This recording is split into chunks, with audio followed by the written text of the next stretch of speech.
მოგესალმებით, ჩვენ ვაგრძელებთ საავტორო გადაცემას მეცნიერება და განათლება.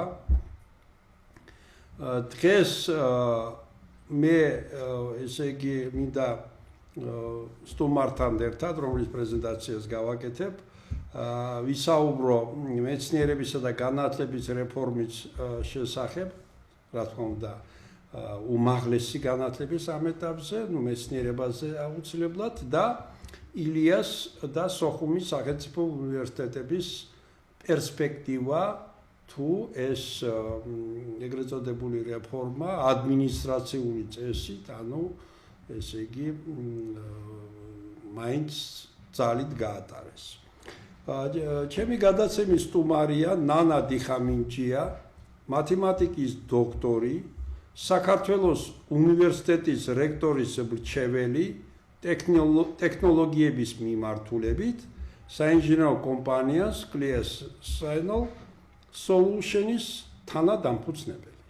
დიდი მადლობა ქალბატონო ნანა მობრძანებისათვის. მოგესალმებით, დიდი მადლობა მოწვევისთვის და მნიშვნელოვან თემებზე საუბრისთვის.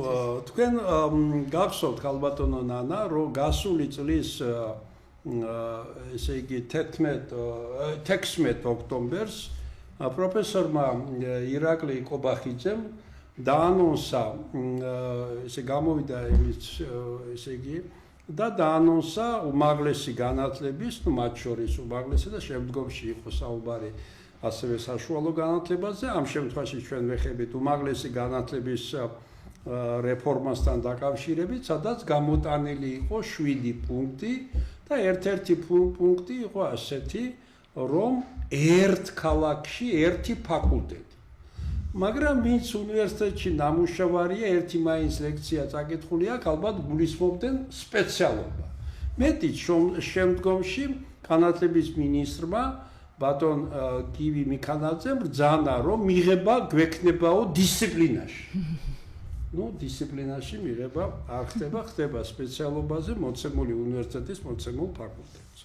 შემდგომში 12 თებერვალს უკვე ამ წლის გამოქვეყნა მიღებები საბაკალავრო და რატომღაც უცბად სამაგისტრო პროგრამებზე, სადაც იყო ესე იგი მათ მხრიდან ესე იგი აი ეს მიდგომა ერთ ქალაქში ერთი ფაკულტეტის სპეციალობას გულისხმობენ, მაგრამ პატარა ანალიზი გვიჩვენებს, რომ დარღვევები იყო. ჩვენ ვისაუბრებთ, რომ ამ ორ ყველაზე დიდად დაჩეხილ უნივერსიტეტებში, ილიას სახელმწიფო უნივერსიტეტი და სოხუმის სახელმწიფო უნივერსიტეტში ორ დაჩეხილ უნივერსიტეტი დაასაჩუქრეს იმით, რომ 5 პროგრამა ემთხვევა, კერძოდ მათემატიკა, ფიზიკა, ბიოლოგია, ქართული ფილოლოგია და ისტორია მასწავლებლის ერთწლიანი მომზადების პროგრამის ინტეგრებით ზუსტად ემთხვევა. ანუ პრინციპი, თქვენ მათემატიკოსები ბრძანდებით, პრინციპი ერთ ქალაქში ერთი სპეციალობა დარღვეულია. რა თქმა უნდა. ხო, მაგრამ ეს ასე. მართალია ამ 5 კიდევ პროგრამას სოხუმის უნივერსიტეტში კიდევ ემატება სხვა პროგრამები მასწავლებლის ინგლისური ფილოლოგია ასე შემდეგ. იქვე იყო 12 თებერვალს საზოგადოებისთვის წარმოდგენილი ორი ახალი ნოუ-ჰაუ ქუთაისის საერთაშორისო უნივერსიტეტში ასტროენათ მეცნიერება და ასტროარქეოლოგია 20 ადგილი და იბერიის ისტორია 20 ადგილი. ეს ახლა საზოგადოებამ აღიქმა იყო ასეთი ცნობილი ცრუ მეცნიერი ტროფიმ ლისენკო, რომელიც სტალინის პერიოდში იყო საბჭოთა კავშირის მეცნიერებათა აკადემიის წევრი და მისი თეორიით, რომ ის ებრძოდა გენეტიკას, თეორიით სხვათა შორის ცნობილი რუსი მეცნიერი ნიკოლოზ ვავილოვი ჩასვეს ციხეში, მიუსაჯეს დახვრეტა, მერე შეუცვალეს 20 წლით და 3 წელიწადში ის ჯურგულებში გარდაიცვალა. ისე რომ მისმა ძმამ ცნობილმა ფიზიკოსმა სერგეი ვავილოვმა თავის ძმის დასაცავად სიტყვა ვერ თქვა, იმასაც დახვეწა. მე საზოგადოებამ რომ ეს თქვათ ეს მომენტები რა თქმა უნდა აღნიშნა რომ ეს არ არის მეცნიერება, ეს არ არის ის პროგრამა, სადაც არც მე მგონი ის იყო კურიკულუმი და არც სილაბუსები, ამიტომ მეორე ბრძანება სულ გუშინ წინ იყო, სადაც ამოღებულია ეს ორი საბაკალავრო სპეციალობა, მაგრამ არც ერთი სპეციალობა სოხუმის სახელმწიფო უნივერსიტეტს და ილიას უნივერსიტეტს ამ ერთი თვის განმავლობაში არ ერთი აღუდგინეს ილიას. ერთი აღუდგინა. ძალიან კარგი, თუ სოხუმის როგორც იყო მაგისტრატურა 0-ზე 0 დატოვეს. ბაკალავრიატი რაც იყო სამასწავლებლო ის დატოვეს, არაფერი არ მოუმატეს. ახლა ილიას უნივერსიტეტთან დაკავშირებით მე 2005-დან 11-მდე მუშაობდი და ხედავდი ჩვენთან ვალწინ როგორ ვითარდებოდა სამეცნიერო მიმართულები. დღეს მე მინდა სიამოვნებით აღნიშნო რომ ფიზიკის, ასტროფიზიკის მიმართულები, ბიოქიმიის, ასევე თქვათ ისე იგი აი ფიზიოლოგიის ხაზით და შემდეგ ძალიან განვითარებულია და რაც კიდევ მისასალმებელია თუ თავის დროზე მათემატიკოსებმა ეს კარგად გააკეთეს და შექმნეს ინფაფაქტორიანი ჟურნალი Georgian Mathematics Journal Infafactory ბატონ ივანე კიყურაძემ ასევე Transaction-ი, Memoirs, TICMI, Bulletin TICMI and Election TICMI ესენი ყველა არის ან Infafactory ან Scopus-ი მე რა თქმა უნდა საქართველოს მეცნიერებათა ეროვნულ აკადემიას ის მოამბე, გახადეს Scopus-ი იმის გარდა არაფერი არ იყო და ილია მიაღწია მოკლე დროში Scopus-ის ჟურნალი, მგონი უფრო ორი ჟურნალი აქვს, ეხლა მეორე მიიღეს, მეორე მიიღო, რომელიც ძალიან მაღალი რაღაცაა, საზოგადოებამ უნდა იცოდეს, რომ ერთმა მიხეო, როცა შევეკითხე ერთ-ერთს, სად აქვეყნებთ თქვენ სტატიას, შიდა მოხმარების ჟურნალებშია და ახლა შიდა მოხმარების ჟურნალს კაცვილი არ კითხულობს და არც დარგის ექსპერტები და რა თქმა უნდა, არც Google-ში შოლარში ჩანს და მით უმეტეს Scopus-ში და Web of Science-ში მით უმეტეს არა. ამიტომ ესე იგი, აი კიდევ ნიშანდობლივია, თვითონ ბატონი ირაკლი პროფესორია, დედა პროფესორი, ბაბუა აკადემიკოსი. როცა ბატონო ირაკლი, მე როგორც ახალგაზრდა კაცი, როცა პროფესორები ახლა მე დღეს ვნახე კანცელარიაში იდგა 5-7 წარმომადგენელი და ყველა ილიას უნივერსიტეტის პროფესორების სახელით საუბრობდნენ რომ მიგვიღოსო ბატონი ირაკლი კობახიძემ ჩვენს გულისწყინულს ვეთქვითო ყოველი პროგრამის გასწრივა ხო აი დაუშვათ ეს არ შეიძლება პროფესორი თქვენ ხო იცით რომ პროფესორი უნდა იყოს ლექციაზე და კვლევებს უნდა ატარებდეს და არა უწევდეს აი ეს სიარული, რადგანაც ეს არის მისი ნიჭის და იმის გაფანტვა და ამიტომ ამაზე უნდა ვიფიქროთ, იმიტომ რომ მუდმივი არაფერი არ ხდება ამ ქვეყანას. აი თუ დააკვირდებოდით არც ერთი შეხვედრა. მინდა მაინც ცალ-ცალკე ახლა განვიხილოთ და ჯერ დავიწყოთ ილიას უნივერსიტეტით, რადგანაც თქვენ იქ წლების განმავლობაში მუშაობდით, მეც 1-5 წელი მუშაობ, მაგრამ თქვენ ბოლო დროს და ყველაფერი იცით. აი, თქვათ, ყველაზე ცუდ ვარიანტში. ალბათონა ამ რეფორმის თუ ადმინისტრაციული წესით, თქვათ ასე კულტურულად დაძალებით. გატარების შემთხვევაში რა მდგომარეობაში აღმოჩნდება ილიას უნივერსიტეტი, თქვათ, შედარებით ძელვადია ის არა, რომ თქვათ მეორე კურსი ჯერ დარჩება და შეიძლება ის შენობა დღეს არ თქვათ გაუყიდეს და აი გრძელვადიანში როცა რუსთავისკენ გაუშვებენ ამ შენობებს გაყიდიან და ეს ლაბორატორია აშენდა. აი რა პერსპექტივა თუ ეს თქვათ მესახება ხალბატონ ნანა რომ ზუსტად კონკურენციის პირობებში ახლა მე რამოსატანია მაგრამ კომაროვში როცა ვსწავლობდით იქ ჩემ კლასში იყო 32 მეორე კლასში ჩავაბარე 32 მოსწავლე იყო 5 კლასი ასეთი. და ყოველ წელს გვიტარებდნენ სასკოლო წელიწადში ორჯერ და ვინც ღებულობდა ორებს ან სამებს მიღება სამის მიღებაც რთული იყო ისინი ირიცხებოდნენ. ანუ შიდა კონკურენცია ჩვენ გვაძლევდა იმის სტიმულს რომ უკეთესი ყოფილიყავით. მე ასე ფიქრობ ძალიან ბატონი კობახიძე, რომელიც პროფესორია და სწავლობდა როგორც თვითონ ლაპარაკობს და ასეც იქნება, ალბათ დიუსელდორფის უნივერსიტეტში, მე მგონი ისე დაცული ხარისხი აქვს თბილისში.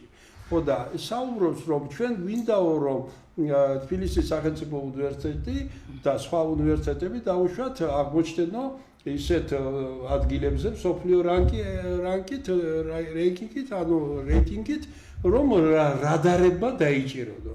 და ახლა თქვენ ბრძანეთ, რომ მაგალითად ესტონეთის ქვეყანა მილიონზე ნახევარი და ორი უნივერსიტეტი ტარტუ, ტალინი პირველ ასეულშია და იმის სინგაპურის ორი უნივერსიტეტი, ერთი 15-ია, მეორე კიდევ 20-ია და ასე შემდეგ და მაგრამ ჩემი აზრით, ამისათვის ჩვენ უნდა გავაძლიეროთ თბილისის სახელმწიფო უნივერსიტეტი და ილიას უნივერსიტეტი, მე ვლაპარაკობ კლასიკურებთან შედარებით, თუნდაც ერთ ქალაქში. კი, ტექნიკურ უნივერსიტეტი თავის სპეციფიკა და იმ ხაზით უნდა გავაძლიეროთ და აი ამ კონკურენციაზე და საღ ჯანსაღ თანამშრომლობაში ორივეს რეიტინგი აიწევს. თორემ თუ ჩვენ ცარიელ მინდერზე დავტოვეთ ილიას უნივერსიტეტი, ანუ ყველაფერი ესე იგი მოვგუდეთ დარჩება თესევუ, რომელიც მათემატიკურად დირაკის ფუნქცია, ანუ გარშემო არაფერი ისე კონკურენცია არ არის და თვითონაც ჩემი აზრით მათი რეიტინგი ვერ აიწევა, მე ასე თქვენი აზრი ამასთან დაკავშირებით.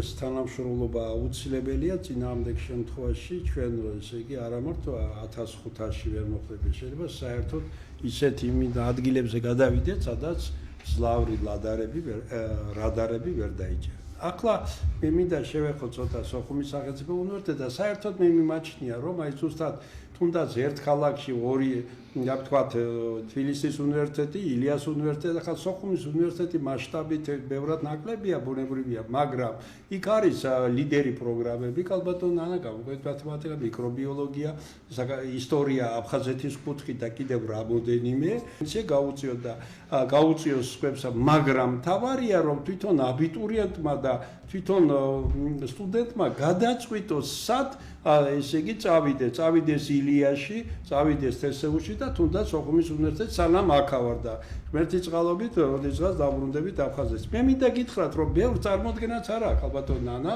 სოხუმის უნივერსიტეტი ზოგიერთ გონია ესე იგი აი შიდა ვთქვათ ესეთი მოხმარების უნივერსიტეტია და საზოგადოებას მინდა შევახსენოთ რომ 1946 წელს როდესაც მათემატიკური ანალიზის კათედრა სოხუმის პედინსტიტუტში ხელმძღვანელობდა სოხუმელი საქართველოში მათემატიკური ანალიზის ფუძემდებელი ვლადიმერ ლადიჭელიძე და გახსნა ესე იგი ასპირანტურა მათემატიკურ ანალიზში ეს 46 წელს სხვათაშორის მას ამ წელს 15 მარტს უსრულდება 120 წელი და ჩვენ სოხუმის სახელმწიფო უნივერსიტეტში ასევე ცხუმ-აფხაზეთის მეცნიერებათა აკადემია ვატარებ ერთობლივ კონფერენციას, რომელიც მისწვნილია ბატონი ლადი ჭელიძეს 120 წლის თავისადმი. და აი ზუსტად სოხუმში ასპირანტურის დროს ბატონი ლადის ხელმძღვანელობით საკანდიდატო დისერტაციები დაიცვეს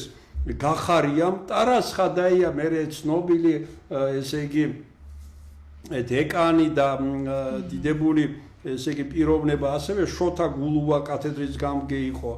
ხოლო ორმა პიროვნებამ სოხუმელმა ოთარ გაბისონიამ და სერგო თოფურიას ყველა იცნობს საქართველოში, ის წარმოშობით კი იყო სამეგრელოდან, მაგრამ დაამთავრა სოხუმის პედინსტიტუტი, იქ დაიცვა ხარისხი საკანდიდატო ბატონი ლადი ჭელიძეს ხელმძღვანელობით, სადოქტორო ბატონ სერგომ დაიცვა 73 წელს, ხოლო პროფესორ ოთარ გაბისონიამ 86 წელს. და ისე რა თქმა უნდა მინდა გითხრათ რომ ესე იგი სოხუმის სახელმწიფო უნივერსიტეტში ბევრ დარგში მუშაობენ მეცნიერებათა დოქტორები. საუბარი არ არის აკადემიურ დოქტორებზე. მეცნიერებათა დოქტორები, აი მაგალითად მათემატიკის ფაკულტეტზე 3 პიროვნება არის ფიზიკა, მათემატიკის მეცნიერებათა დოქტორი. ისტორიის მიმართულებით, ქართული ლიტერატურის და ასე შემდეგ, ეკონომიკის მიმართულებით. ანუ განსხვავებას რო გავუსვათ ხაზი, ეს ის ხალხია, ვინც საკანდიდატოც დაიცვა და რა თქმა უნდა. და ახლა მინდა თქვენ როგორც ამ შემთხვევაში პიროვნებას რომელიც არის სოხუმიდან რომლის მშობლებმა განსაკუთრებით მამამ ესე იგი წლების განმავლობაში იყო კათედრის გამგე ამ ჯერ პედინსტიტუტი მე სოხუმის უნივერსიტეტში და აი თქვენთვის როგორ დევნილისათვის აი სოხუმის სახელმწიფო უნივერსიტეტი აი ზუსტად ახლა ბოდიში გიხდით ზუსტად მირეკავს სოხუმის სახელმწიფო უნივერსიტეტის რექტორი 93-დან 2005 წლამდე პროფესორი ოთარ ჟორდანია აი ზუსტად მაშინ სოხუმის სახელმწიფო უნივერსიტეტი იყო მაღალი დონის და ზუსტად თანამშრომელთა ეკონომიით $430,000 ვიყიდეთ ადმინისტრაციული კორპუსი ის ჩვენია ზოგიერთს ავიწყდება ეს განათლების სამინისტროს და გონია რომ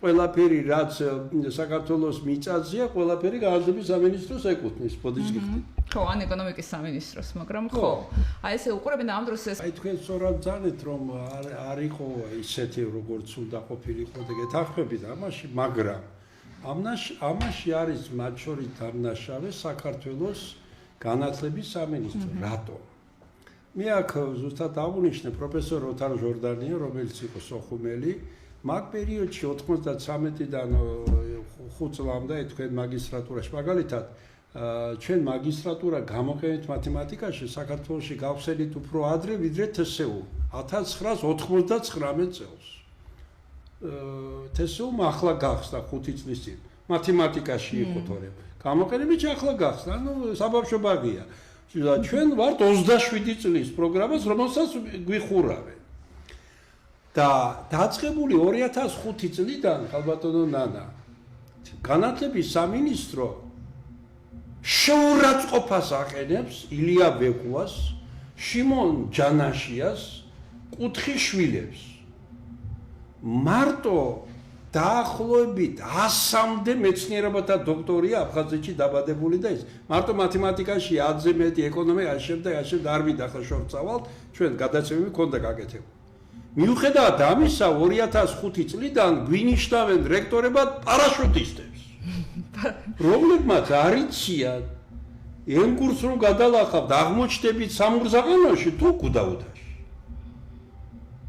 და მოხდა დაგსაქსვა როცა მოდის პიროვნება კაი ლამაზი ქალაქიდან ზუგდიდიდან ან ფოთიდან ან ქუთაისიდან იმას მოყავს თავისი ესე იგი არადევნილები ხშირად და ბუნებრივი ახლა დევნილების ნაწილიც ახლა ესე იგი ისა რომ აი რაღაცნაირად ამ სიტუაციას ერგება და ამაში მეორე თქვენ სწორად ბრძანეთ ზუგდიდი მაგრამ მინდა გითხრათ რეგიონალური უნივერსიტეტიდან კალბატონ ნანა სოხუმის სახელმწიფო უნივერსიტეტი ყველას პატივს ძალიან მიყვარს ქუთაისი როგორც ყველაზე ქართული ქალაქი ბათუმში იქ ახლა ზღვის გარეშე არ შემი ბათუმში ხშირად დავდივარ და ბათუმის უნივერსიტეტი ძალიან კარგი უნივერსიტეტია პოტენციალით სოხუმის სახელმწიფო ყველაზე ძლიერია ზუგდიდის ფილიალში ადრე როცა ჩვენ გადაყვანა შევარდნაძეს უნდოდა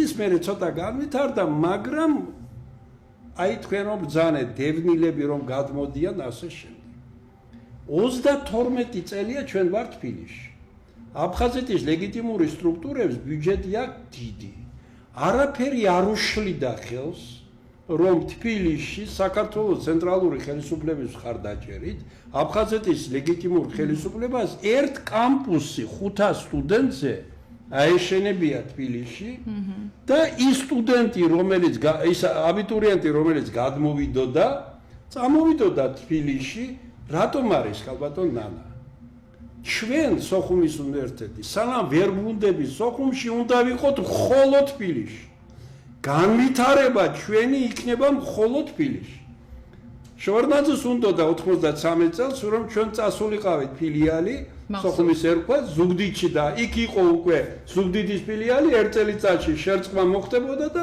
პრობლემა არ იქნებოდა ამიტომ აი ეს პრობლემა რომ ჩვენ ახლა ბრალდებენ ბჭყალებში რომ თქვენო ყავთო ცოტა დევნილი სტუდენტი როცა ბოლო 20 წელი რექტორები არიან პარაშუტისტები, რომელიც აფხაზეთის თემა არ აინტერესებთ, საერთოდ ჩაქრა აფხაზეთის პრობლემა, ზოგიერთ იმასაც ლაპარაკობ, რა სოხუმის უნივერსიტეტში ზოგადად საქართველოს უნივერსიტეტი ვარ და აი დაკნინება ხდება პირდაპირ ლაპარაკობ. ბუნებრივია, დევნილი სტუდენტები ცოტა არის. რადგანაც იმ თქვენ სწორად ბრძანეთ სამურზაყანოდან დილით გადმობა ზუგდიდში იქ უსმენოს ლექციას და უკან ბრუნდება. და მას არ აქვს საშუალება კამპუსში იცხოვროს თბილისში, ხო? ფული არ აქვს, ძვირია ეს. აი აფხაზეთის მთავრობა, ცენტრალური ხელისუფლება უნდა იფიქროს, თორემ ჩემი კოლეგა იქ რექტორი, ალეკო გვარამია, მის კადრაზე მუშაობდი, მე მამა თქვენიც კარგად იცნობ.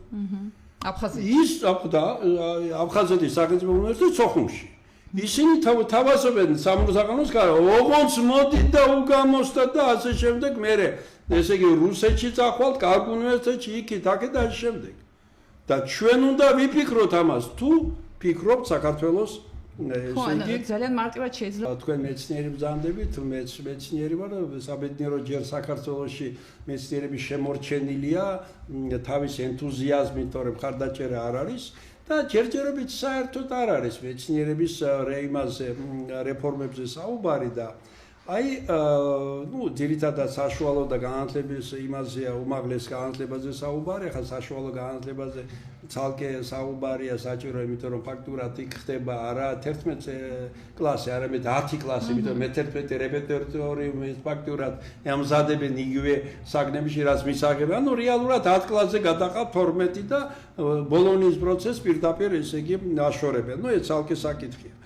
აი იმის პირობებში ჩვენ რასაც ხედავთ, რომ სკოლა ფაქტურად 10 წლიანზე გადადის, ფორმალურად 11, უმაღლესი 4 საბაკალავრო 3-ზე, მაგისტრატურა 2 1-ზე და ნუ ვითომ თუ წავა დოქტორანტურაში მერე 1, ახლა დოქტორანტურა უცხოეთში თქვენ ჩემზე არანაკლებად იცით, რომ არის 3-დან 5 წლამდე გააჩნიათ სპეციალობას დოქტორანტურაში არის კვლევები ფიზიკა და თუნდაც ექსპერიმენტალური ბიოქიმია შემდეგ იქ 3 წელი არა საკმარისი დოქტორანტურაში, მაგრამ მაგისტრატურა აი ამ ზუსტ ფუნდამენტურ მეცნიერებაში 1 წლიანი ეს არ ვარგა. აი ამის ფონზე როცა ხდება დარტყმა უმაღლეს განათლებაზე და ნაწილობრივ საშუალო განათლებაზე, რა პერსპექტივა აქვს მეცნიერება საქართველოში თქვენისადმი?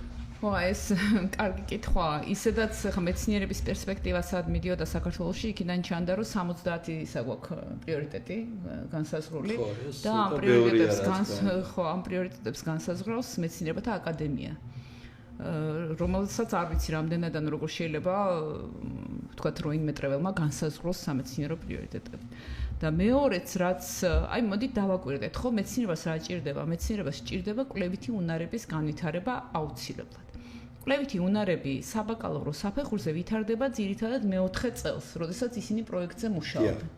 ანუ მთელი ეს 3 წელი გვჭირდებოდა მაგალითად კომპიუტერულ ინჟინერიაში, გვჭირდებოდა იმისთვის, რომ საგნები ესწავლა, ხო და ბოლო წელს აკეთებდნენ პროექტს სტუდენტები.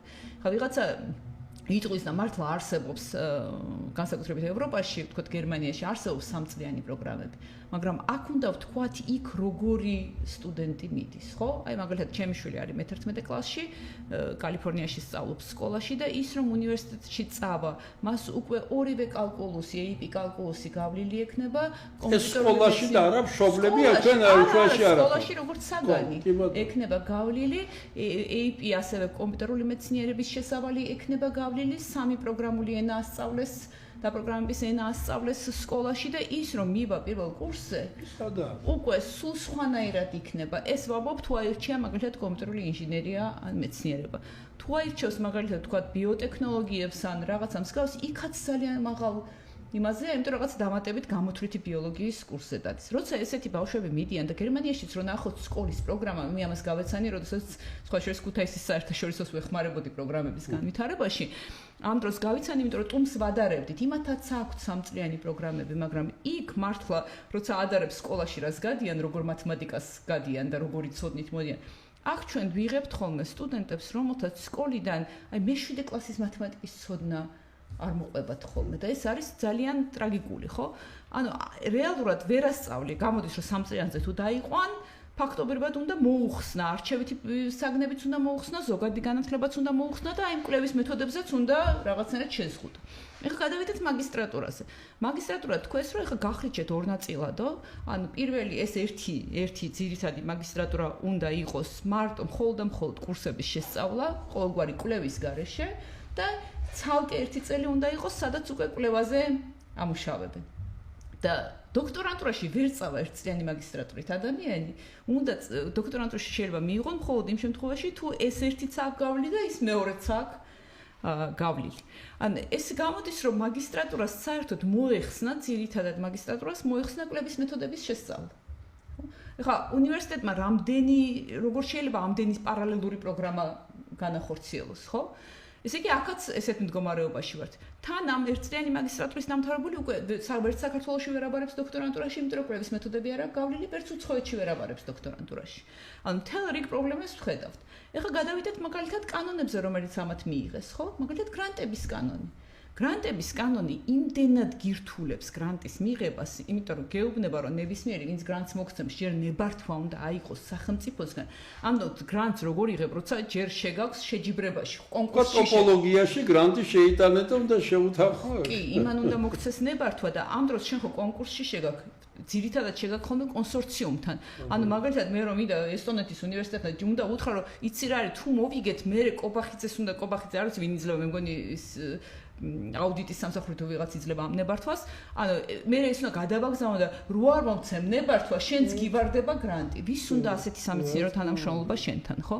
აქეთ ამას დაემატა უცხოური ძალის გამტარი ორგანიზაციის სახელი, ხო, რომელიც ასევე თუ უცხოეთთან ითანამშრომლებ და ყველაფერი გრანტად ჩაითვალა. კონსულტაციას რო გიწევს უცხოელი, ეგეც გრანტად ჩაითვალა. ანუ ისევ შეგვეზღუდა უცხოეთთან თანამშრომლობა. როგორ შეიძლება დღეს მეცნიერება განავითარო? აი ხო წარმოუდგენელია ჩინეთმა როგორ განავითარა ტექნოლოგიები, ყველა სტუდენტს და ყველა იმას პროფესორს თავისი ხარჯით ბევრს ძალიან უშვებდა ხოლმე ამერიკაში.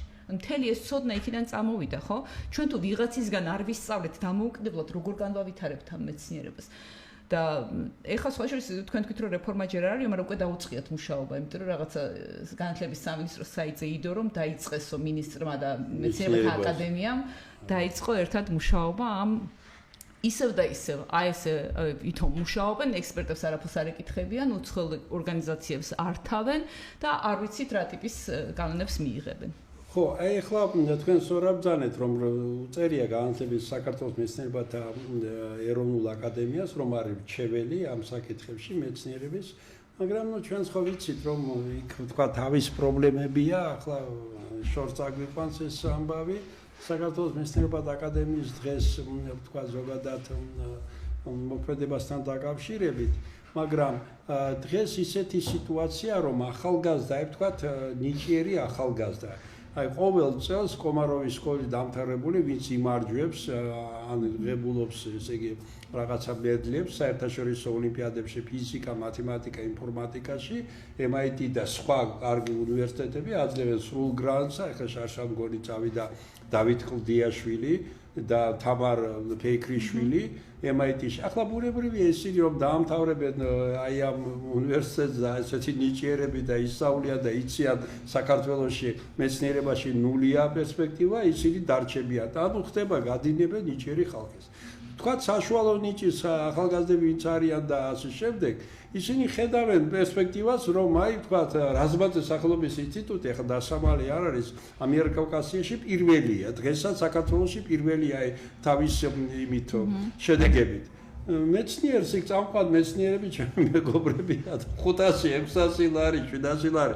რომელი ახალგაზრდა წავა ხალბატონთან და ამ მიმართულებით გამორიცხულია და ამიტომ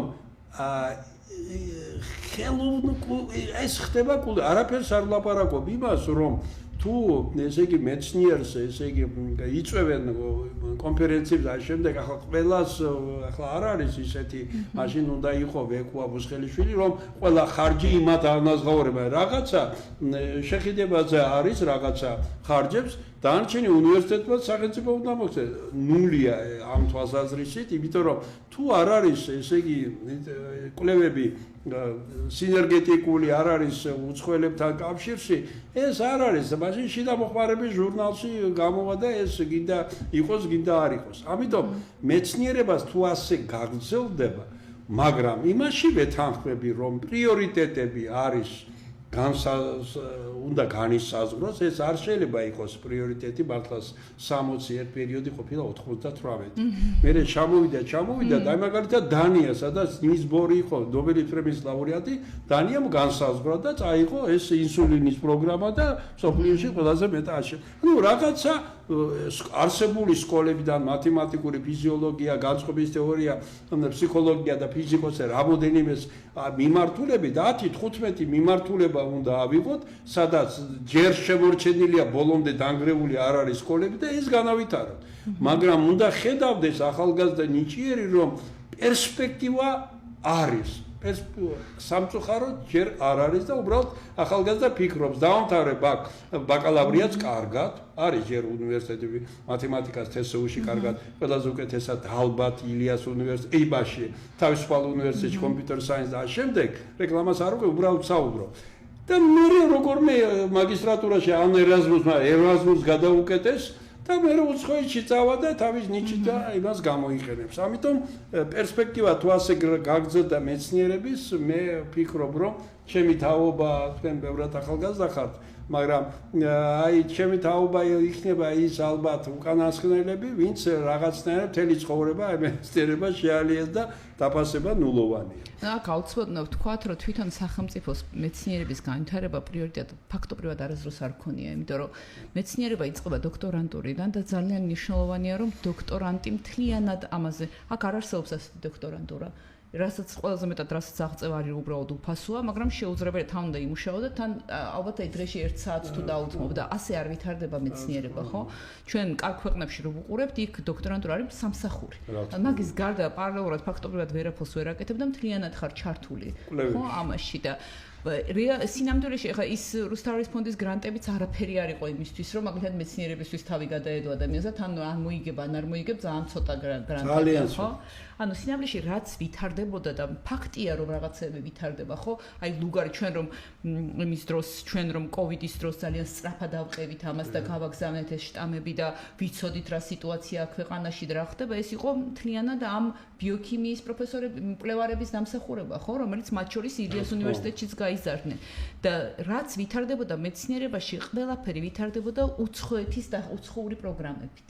ანუ ერაზმუსთან ერთობლივი პროგრამებით, ჰორაიზონის პროგრამებით, კიდევ სხვადასხვა ორგანიზაციებთან თანამშრომლობით და ახლა ეს ყველაფერი რომ რთულდება და სახელმწიფო მე არ ვიცი საიდან მოიტანს ფულს. საიდან მოიტანს იმის ფულს, რომ ამაში ჩადოს. ამ დროს სულ ვიძახით, რომ ინოვაციებს ვავითარებთ, აგერ სან-ფრანცისკოში საკონსულომ გახსნა ინოვაციების ჰაბი და არქვა, მაგრამ დიდი სივრცე გახსნა, რომლის გამოყენება შეუძლიათ სტარტაპებს, საიდან გაჩნდება მაღალტექნოლოგიური სტარტაპები, შენ თუ მეცნიერება არ გაქვს.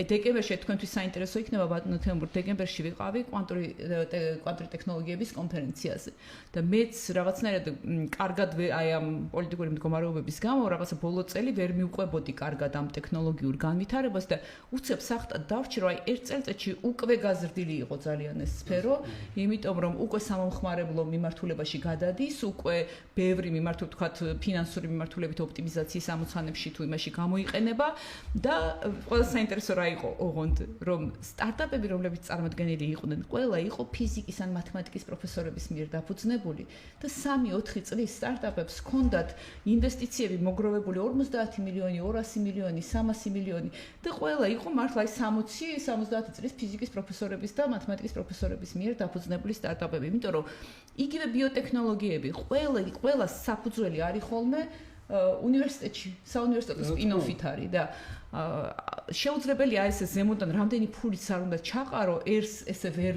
ერის ინოვაციებს ასე ვერ განავითარებ და რაც უკვე არის განვითარებული, ფაქტობრივად ამას ვანადგურებთ. ქალბატონ ანა, კიდევ რადგან თქვენ შეეხეთ, მეც სულ მაინტერესებთ. ახლა მე ნახე, ესე იგი, აი აბიტურიენტების, ვთქვათ, ჩინეთში, ახლა ვიცით რომ მიმართულებით ვითარდება და ჩინეთში დაახლოებით ესე ყოფილა, დაახლოებით 20% მიდის ეგრეთ წოდებული სამეცნიერო ხარჯით, საინჟინროს 20, მედიცინა კიდევ, ჰუმანიტარულზე მიდის სულ 20%, დანარჩენი ის არის.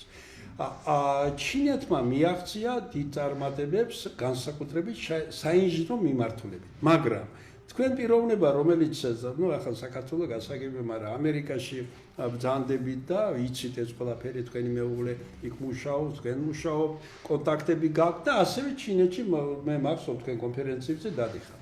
მე რატომღაც ვფიქრობ, რომ აი მაღალი ტექნოლოგიების მაღალი სიზუსტის ტექნოლოგიებში რომ მოხდეს გარღვევა, ინოვაციური კუთხით გარღვევა, მაინც ალბათ მეცნიერი უნდა იყოს თავისუფალი ყველაფრისგან. მე ვფიქრობ, შეიძლება ვცდები, რომ ამერიკა და ევროპა, განსაკუთრებით კიდევ საფრანგეთი, აი იმიტომაც აქვთ ამათ გარღვევები და ჩანს ეგ საომარი მოქმედების, რომ მაღალი ტექნოლოგიის გარღვევები, რომ იქ მეცნიერი მის გარდა რომ იქ მეცნიერს აფასებენ და ანაზღაურება და ის არ ფიქრობს იმაზე შვილს რა აჭამოს, ну გასაგებია ის თავისუფალია. და ჩინეთში კი თითქოს ინჟინერებს და იმას დარღვევები აქვს, მაგრამ მაღალი ტექნოლოგიებით მე მგონი მაინც ჩამორჩება აი თქვენი აზრი, შეიძლება მე ვცდები.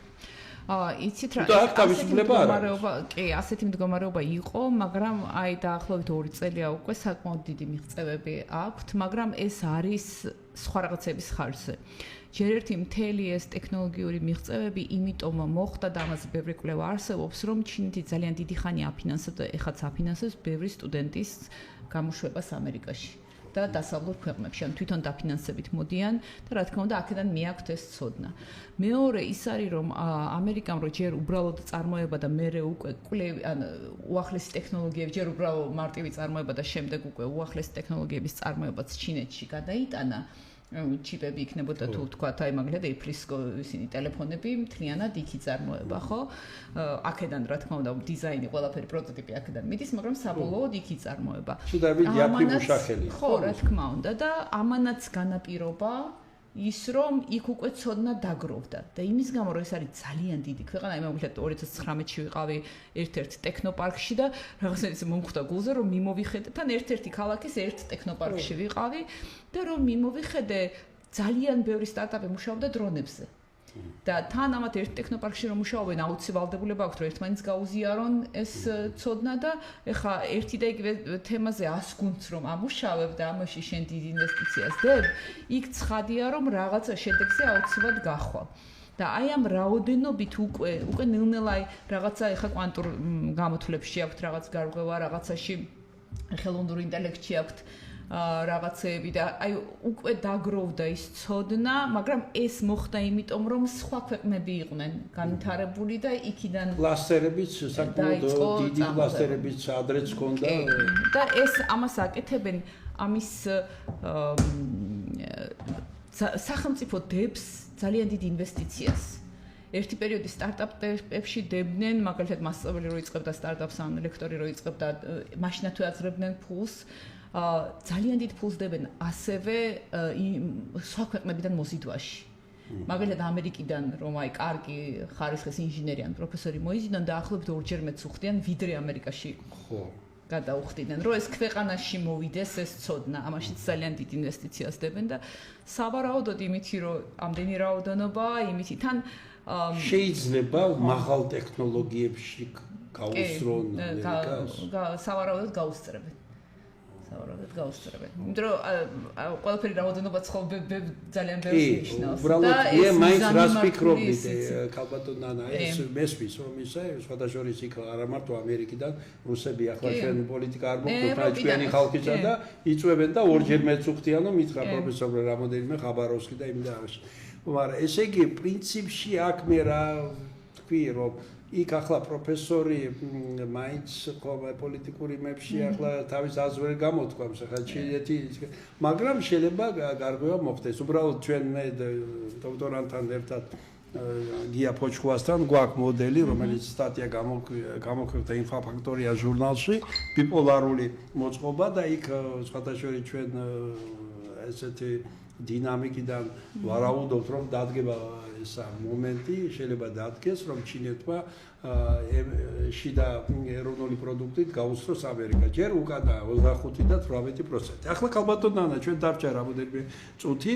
მე მინდა აი ესეთი შეკითხვა შემოგცეთ. მე ვიცი, რომ თქვენ მუშაობთ ძალიან კარგ უნივერსიტეტში, რომელსაც მე პატივცემ და მეგობრები მყავს, ეს არის საქართველოს უნივერსიტეტი. თუ ეს ეგრეთ წოდებული რეფორმა ხელისუფლება ადმინისტრაციული წესით მაინც განახორციელა სახელმწიფო უნივერსიტეტებში, მაშინ რა ბედიელით მერე კერძო უნივერსიტეტს, მაგალითად თავისუფალ უნივერსიტეტს, იცით, საქართველოს უნივერსიტეტს კერძალით და კავკასიის უნივერსიტეტებს. აი კერძოს, ეს მეორე ეტაპია, მაგრამ თუ აქ ესე იგი კულტურულად მოგუდეს ყველაფერი, იქ რა ელოდებათ მათ ამ განსაკუთრებით სამ უნივერსიტეტს.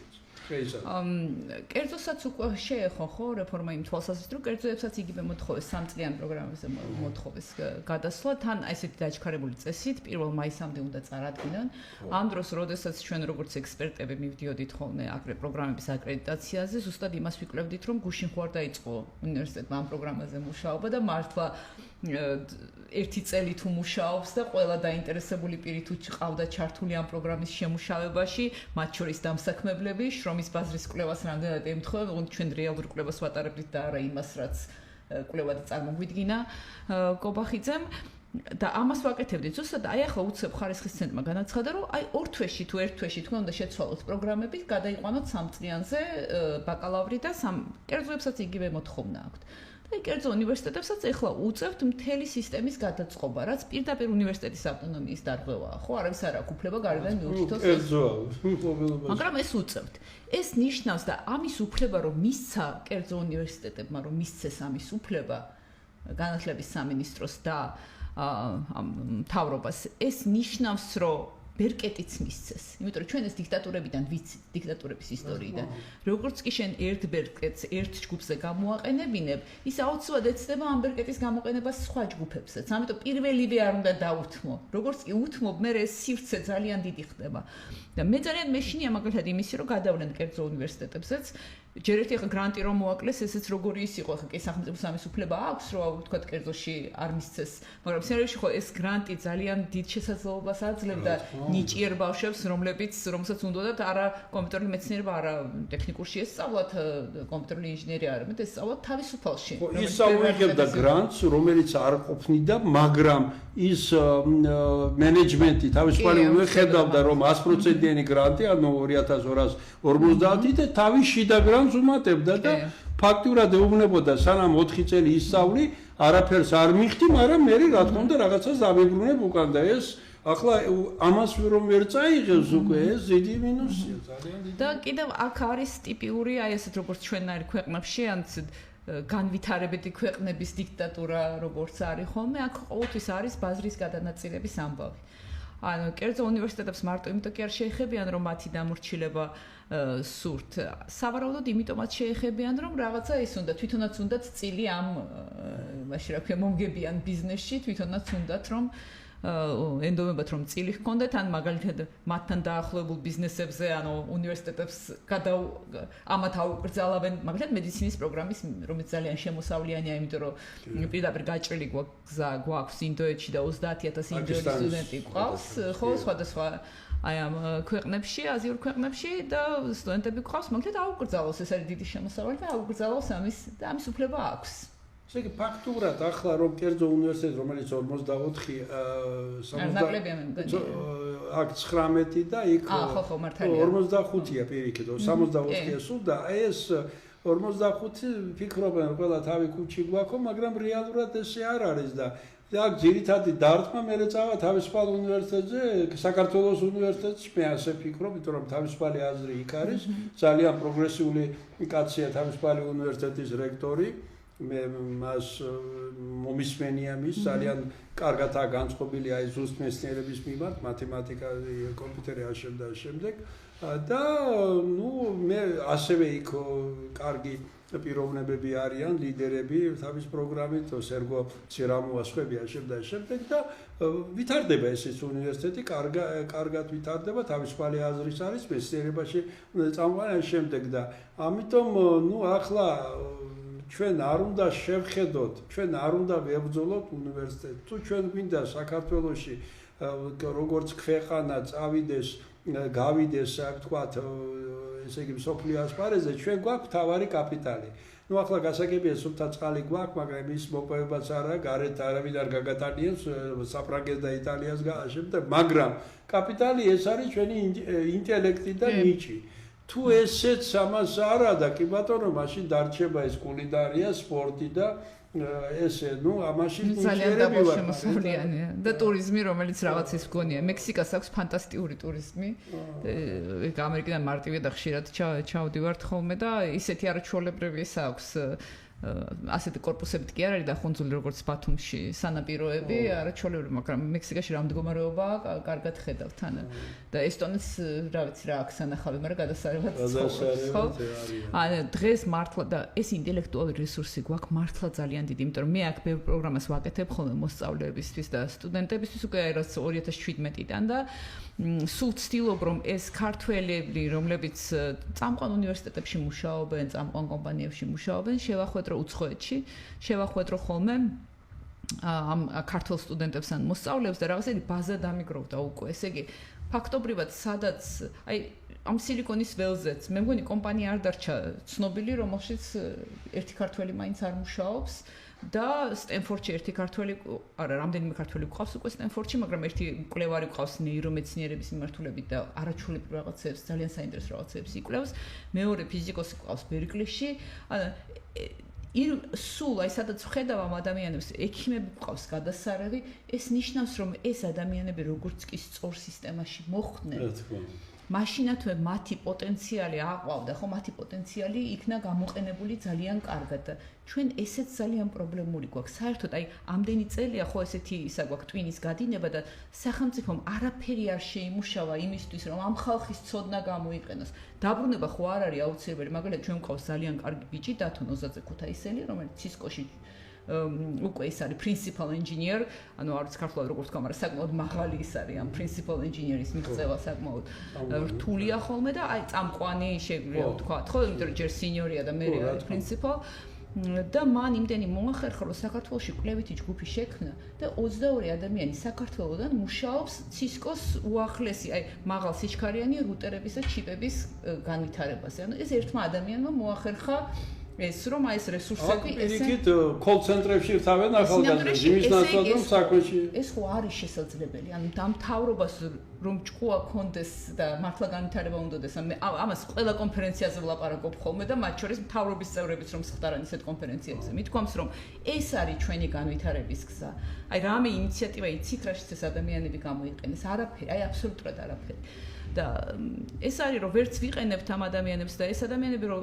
წავლენ ძალიან სუსტები დავრჩებით ჩვენი პოტენციალი რომელიც არის ინოვაციებში რომელიც არის აი ამ ცოდნის შექმნაში და განვითარებაში ჩვენ დავრჩებით ძალიან სუსტები ისე მენიშნა ეს 1691 პროგრამისტი გვჭირდებაო შემდეგი 5 წლის განმავლობაში როდესაც აი ხო წარმოუდგენელი ამბავი საერთოდ პროგრამის ვიღა იყენებს ხო იმიტომ რომ ეს თვითონ ეს პროგრამირების და კომპიუტერული მეცნიერების და ტექნოლოგიების მიმართულებით დაიყო ძალიან ბევრი და მით უმეტეს როგორ იცი შენახლა როდესაც მსოფლიო იმაზე ფიქრობს რომ უი რა კაი ყოფილა ფიზიკის განვითარებაო და არიქა კვანტური ტექნოლოგიები და კვანტური გამოთვლები დავამატო როგორც სამაგისტრო აი შეგვიძლია შეადაროთ რამდენი იყო ამერიკაში მაგალითად 3 წლის წინ და ეხლა რამდენი არის და ჩვენ ვამბობთ 1691 პროგრამისტი გვჭირდება შემდეგი 5 წლის განმავლობაში და აი ამ შრომის ბაზრის კვლევაში აბსოლუტურად არ არის განვითარებული გათვალისწინებული უცხოეთის ტენდენციები, ხო?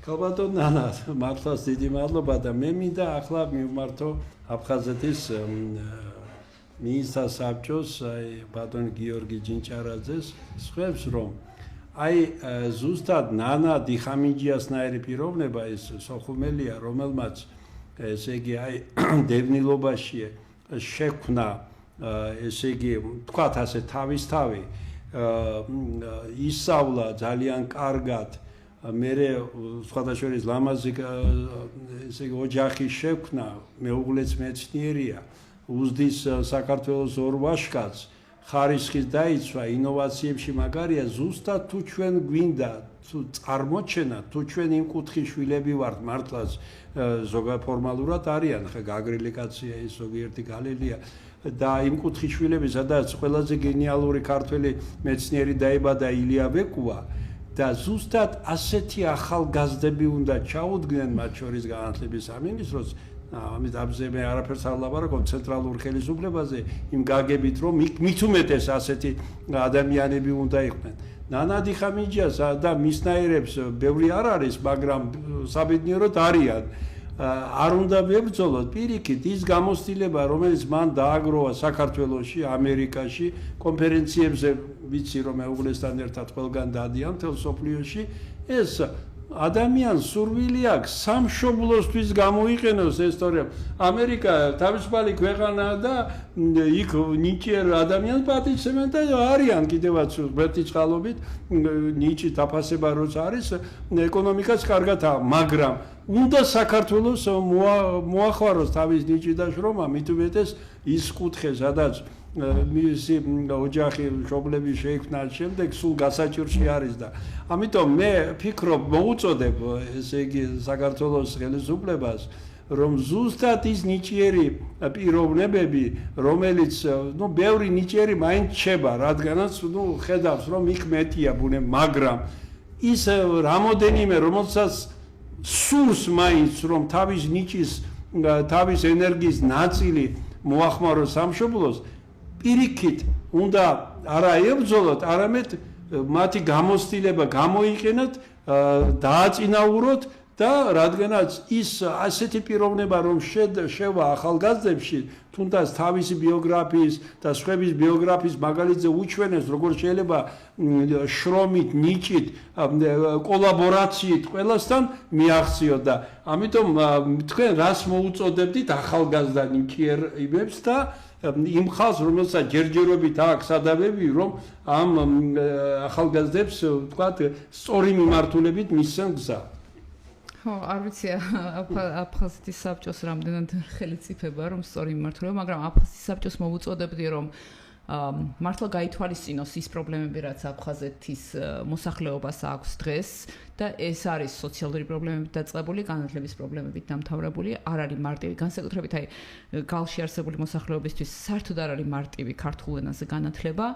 მეორე ის არის რომ აი თემი როგორც ასეთი არ არსებობს, ანუ ჩვენ არაფერი აი იმდენად ცარიელი ფუნქცია აქვს ამ მთავრობას, რომ არ უკრავს, ხო?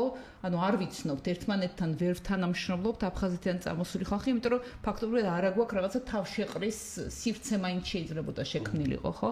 მე ნამდვილად ახლა საქართველოში მუშაობას კიდე დიდი ხანი ვაპირებ ამერიკაში ცხოვრებას და თანამდებობას და არაფერს საქართველოში არ ვაპირებ, მაგრამ ჩემნაირი ბევრია, ვისაც უნდა ამ ცოდნის გაზიარება. მე უბრალოდ გამიმართლა, რომ 2017-ში, როცა ჩვენ მისურიდან კალიფორნიაში გადავდიოდით, ილიას სახელმწიფო უნივერსიტეტი ამ დროს სან-დიეგოსთან თანამშრომლობდა და მას სჭირდებოდა ვიღაცა, ვინც დაეხმარებოდა აი ამ საინჟინრო პროგრამების განვითარებაში და ეს იმდენად მომხვდა გულზე, იმიტომ რომ არაფერი ამ ქვეყნისთვის მანამდე ისე წავედი, რომ ფაქტობრივად არაფერი არ გამიკეთებია და მისურიში ვნახე, რამდენს შრომობს ხალხი ამ მოხალისეობის თვალსაზრისით, რომ განათლება განავითაროს. და ვიფიქრე, მოდი 2 წლით ჩავალ და რაღაცას გავაკეთებ და მე ანუ ბავშვებსაც ენა ავიწყდებოდათ, ეს ჩემ ორივე მხარეს მშობლებს ბავშვები ენატრებოდათ და ვიფიქრე, რომ აი 2 წლით ჩავალ, რაღაცებს გავუკეთებ ამ ქვეყანას და ამაში გამიმართლა. და შემდეგ პანდემიის დროს კიდე 2 წელი დავრჩი და მაქვს ეს კონტაქტი და ვერ ვწყვეტ ამ კონტაქტს, მაგრამ ჩემს გარდა უამრავი ადამიანია აფხაზეთიდანაც ზოგადად საქართველოსდან რომელიც ჩემი შედარებაც არ შეიძლება ანუ იმდენად მაღალი დონის კვლევებში არიან ჩართული ან ინოვაციების განვითარებაში და ეს ქვეყანა საერთოდ ვერ იყენებს ამ რესურსს და ამ დროს შეუძლია გამოიყენოს კოლაბორაციებისთვის, კონტაქტებისთვის, პროექტების ჩამოსა. ჩვენ გვყავს არაჩვეულებრივი მათემატიკოსები, რომლებიც არ იციან რა ამოცანაზე იმუშაონ რა არის დღეს ხო ყველაზე მნიშვნელოვანი ამოცანები ამ ინჟინერიაში და ძალიან კარგად შეიძლება ამ პროექტების ჩამოტანა და მოდელირებაზე მუშაობა ხო ისეთ პროექტებზე რომელიც პირდაპირ მაგალითად აი ტელეფონში და ლეპტოპში მიდის და ამაზე უნდა ზრუნავდეს სახელმწიფო და ახალგაზრდებს მოვუწოდებ რომ ისეთ დროში ვარ რომ ბევრი ბრძოლა გვჭირდება დაახლოებით ისეთივე ბრძოლა როგორც ეს 19 საუკუნის მეორე ნახევარში იყო საჭირო საზოგადოების განათლებისთვის ეროვნულობის შენარჩუნებისთვის და როგორც შეუძლიათ ამაში მიიღონ მონაწილეობა რომ აი ეს ქვეყანა როგორც ქვეყანა მეც როცა ახალგაზრდა ვიყავი მე არ მეგონა რომ ამდენად მნიშვნელოვანი იყო მით უმეტეს აი ეს აფხაზეთის ტრავმა გამოვლილი მე არ მეგონა რომ ამდენად მნიშვნელოვანია შენი სამშობლო და ამას ძალიან კარგად ხვდები უცხოეთში და აი ამაზე უნდა იფიქრონ სულ რომ აი რაღაცნაირად აი თავისი დროის 5-10% ამ ქვეყნისკენ კონდეთ და იმაზე იზრუნონ რომ ამ ქვეყანამ აი ამ ძიმე მდგომარეობაში აი ასეთ საშინელ და რუსეთუმე მთავრობის ქვეშ შეინარჩუნოს თავისი ეროვნულობა და დაიბრუნოს ეს თავისუფლება რომელიც ჰქონდა. მართლაც ქალბატონ ნანა დიდი მადლობა და ზუსტად ხელისუფლებამ და ყველამ უნდა იფიქროს იმაზე არა შეუზღუდოთ მათ არჩევნების ხმის უფლება არ მივცეთ იმ ხალხს რომელიც იქიდან გამოგზავნილი თანხებით ფაქტურად მთელი საქართველოს საზრდოობს და ასე შემდეგ არამედ ეს თავარი მათი დაინტერესება სამშობლოს გაუმჯობესებისთვის უკეთესი მომავლისთვის ის პირიქით ამაში ხელი შეუწყოთ. ჩვენი თავარი ამოცანა რა არის? ჩვენ ერთი სამშობლო აქვს ბუნებრივია ჩვენ ახლა ზოგს უნდა ეს ხელისუფლება ზოგს სხვა ზოგს შენარჩუნება ზოგს დაბრუნება ზოგს არ იყო და მოსვლა მაგრამ ყველა ძალა უნდა იყოს ორიენტირებული იმაზე რომ გავამჯობესოთ. იაპონიამ როცა მეორე მსოფლიო ომი წააგო გერმანიასთან ერთად თქვა რომ მომავალში მე ვერც დიდ ვერც პატარა ვერც მცირე ომს ვერ მოვიგებ ამიტომ ჩადო ბიუჯეტის 54% გარკვეული პერიოდის განმავლობაში განათლება მეცნიერებაში და იცით იაპონია მსოფლიოში რომელ ადგილზე არის შიდა პროდუქტით მესამეზე და ანუ ჩვენ ის პოტენციალი რაც გვაქვს უნდა ჩავდოთ არა ჩავქოლოთ მოვგუდოთ მეცნიერება და უმაღლესი განათლება და სასკოლა არამედ პირიქით განვავითაროთ რადგანაც ის პოტენციალი რაც მართლაც ახლა მე შორს ვარ იმ პიროვნებისგან რომელიც რაღაცა თეორიების ქმნიდა ეგრეთ წოდებული მეცნიერისგან მაგრამ ქართველებს გაგვაჩნია ნიჭი სწორი მართვის და სწორი დამისამართების პირობებში საქართველოს შეუძლია სწორი მენეჯმენტით სწორი განათლებაში და მეცნიერებაში ანუ უწყვეტ ჯავში სკოლამდელი საშუალო უმაღლესი მეცნიერება სწორი მართვის პირობებში ესე იგი მართლაც მიაღწიოს დიდ შედეგებს და თავისი ლამაზი პატარა, მაგრამ ლამაზი ადგილი დავიკავოთ სოფლიოს რუკაზე. ქალბატონ ნანას კიდევ ჩვენ იმედია გვაქვს რომ მომავალში როცა იქნება ჩვენ კიდევ მოვიწვევთ სხვა გადაცემებში სასკოლო იქნება სხვა იქნება და იმედს ვიტოვებთ რომ იმ პერიოდისთვის რაღაცა მაინც შემორჩენილი იქნება. დიდი მადლობა ქალბატონო ნანა ბრძანებისათვის და იმედს ვიტოვებთ რომ ზუსტად თქვენნაირი ახალგაზრდები დღეს იქნება ხვალ იქნება სახელმწიფო მართვაში სამშობლოში იქნებიან ჩართული. მე ასეთი სურვილი მაქვს. მადლობა. მადლობა თქვენ.